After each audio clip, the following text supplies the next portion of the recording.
আমি রেহানা পারভিন, আমার চ্যানেল রকমারি পাখির ঘর। সবাইকে আমন্ত্রণ জানাচ্ছি। আজকে আমি কাঁচা কলার ভর্তা করে দেখাবো, তাই চলে আসলাম। এখানে আমি প্রথমে 4টা কলা নিয়েছিলাম। আমার হাজবেন্ড 6টা কলা এনেছিল। তা কলাগুলি বেশি বড় ছিল না, একদম কুচি ছিল আর ছোট ছিল। তাই আমি 4টা কলা নিলাম, আর পরে ভাবলাম আবার 2টা কলা রেখে দেবো, ওইগুলি নিয়ে নিলাম। নিয়ে ভালো করে ধুয়ে এই যে এইভাবে কেটে কিছুক্ষণ ভিজিয়ে রেখেছিলাম যাতে কলার কষটা বের হয়ে যায়। তারপর বেশ কিছু পানি দিয়ে সিদ্ধ দিতে চুলায় দিয়ে দিলাম। কলাটা তাড়াতাড়ি সিদ্ধ হয়ে যায়, কারণ কলাটা চিকলাটাও সিদ্ধ হয়ে যায় তাড়াতাড়ি, আর ভিতরটাও তাড়াতাড়ি সিদ্ধ হয়ে যায়, আর কুচি হলে আরও বেশি তাড়াতাড়ি সিদ্ধ হয়ে যায়। তারপর চুলায় দিয়ে দিলাম, দিয়ে সিদ্ধ করে নেব। সিদ্ধ করে এটাকে ছিলে নিতে হবে। আশা করি আপনাদের ভালো লাগবে। ভালো লাগলে লাইক কমেন্ট করে পাশে থাকবেন। এই যে আমি ডেকে দিলাম কিছুক্ষণের জন্য। আমার ভিডিওটি যদি একটু হলেও ভালো লেগে থাকে তাহলে পাশে থাকবেন আশা করি। ফেসবুক থেকে দেখে থাকলে লাইক কমেন্ট করে পাশে থাকবেন, আর আমার পেজটি ফলো দেওয়া থাকলে অসংখ্য ধন্যবাদ। আর ফলো দেওয়া না থাকলে প্লিজ ফলো করে দিবেন। আর ইউটিউব থেকে দেখে থাকলে যদি একটু হলেও আপনাদের ভালো লেগে থাকে প্রিয় আপু ও ভাইয়েরা, তাহলে আমার চ্যানেলটি সাবস্ক্রাইব করে রাখবেন। সাবস্ক্রাইব করে রেখে পাশে থাকবেন আশা করি। তাহলে চলে যাই রেসিপিতে। এই যে কলাটাকে সিদ্ধ হয়ে গেছে, আমি পানি জড়িয়ে নিয়েছি। একদম দেখেন যে নরম তুলতুলে হয়ে গিয়েছে, এরকম কুচি দেখে আর বেশি নরম হয়ে গিয়েছে। তারপর আমি এইভাবে চিকলাটা ছিলে নিলাম, শুধু কলাটাই নিলাম। অনেকে আবার উপর থেকে সবুজ চিকলাটা একটু ফেলে দিয়ে বাকিটাই করে নেয়, তা আমি এইভাবেই করলাম। আপনাদের যার যেভাবে পছন্দ ওইভাবেই করবেন। আর যদি চিকলা একটি রেখে থাকলে আমি তাদের দেখছি যে কাঁচা থাকতে উপর থেকে একটু সবুজ চিকলাটা ফেলে দেয়। আমি পুরাটাই এমনিভাবে সিদ্ধ করে ছিলে নিলাম। তারপর হাত দিয়ে এটাকে ম্যাশ করে নিচ্ছি। আপনারা চাইলে আলু যে ম্যাশ করি আমরা, ওটার নাম কি বলে ভুলে গিয়েছি, ওইটা বা ছোট স্টিলের গ্লাস দিয়েও করতে পারেন। আমি হাত দিয়েই করেছি। তারপর কড়াইতে সরিষার তেল দিয়েছি, আর বেশ কিছু পেঁয়াজ কুচি দিয়ে দিলাম। দিয়ে এটাকে একটু ভেজে নিব। একদম বেরেস্তার মতো করব না, একটু জাস্ট একটু নরম করে নেব। আর বেশ কিছু কাঁচামরিচ কুচি করে রেখেছি।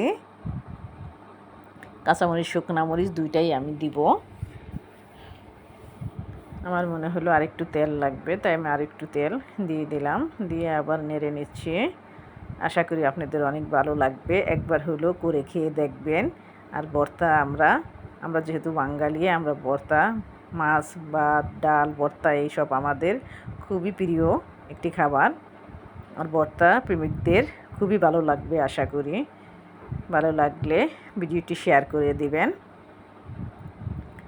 কাঁচামরিচগুলি দিয়ে এখানে 2 টেবিল চামচ কাঁচামরিচ আমি নিয়েছি, দিয়ে আবার একটু নেড়ে নিচ্ছি।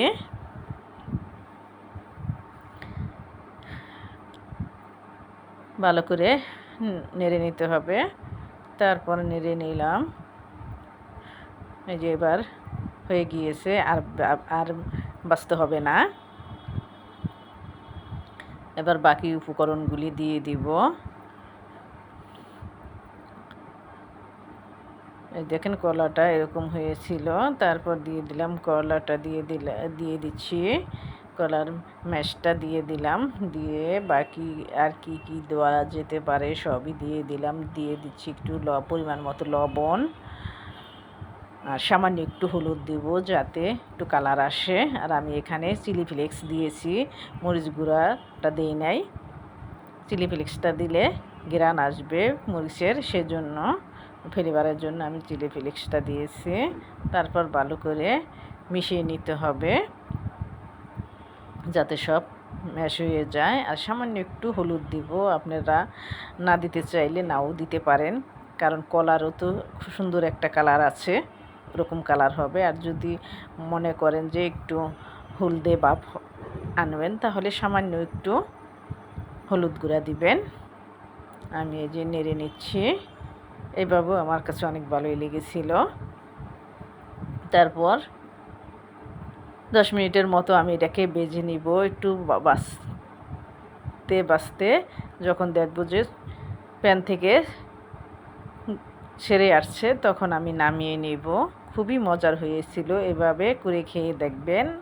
আবার আপনার শুধু কলা সিদ্ধ করে ম্যাশ করে মরিচ পেঁয়াজ দিয়ে মাখিয়ে সরিষার তেল দিয়ে মাখিয়েও খেতে পারেন। তবে ওই কলাটা যদি একটু শক্ত হয় তাহলে ওইটার ভর্তাটা বেশি ভালো লাগে। আর এরকম নরম কলা হলে, কচি হইলে এটা একটু বাগার দিয়ে খেলেই ভালো লাগে বেশি। ওইভাবে খেলে মনে হয় কি একটু পানসি পানসি ভাব হয়, তাই এভাবে করে একবার হলেও খেয়ে দেখবেন। আমি আবার একটু সরিষার তেল দিয়ে দিচ্ছি, ভালো করে ম্যাশ করে নিব। আর চাইলে এটার মধ্যে আদা চা চামচ জিরা গুঁড়াও দিতে পারেন, তবে আমি দিইনি, আপনারা চাইলে দিতে পারেন, অসুবিধে নেই।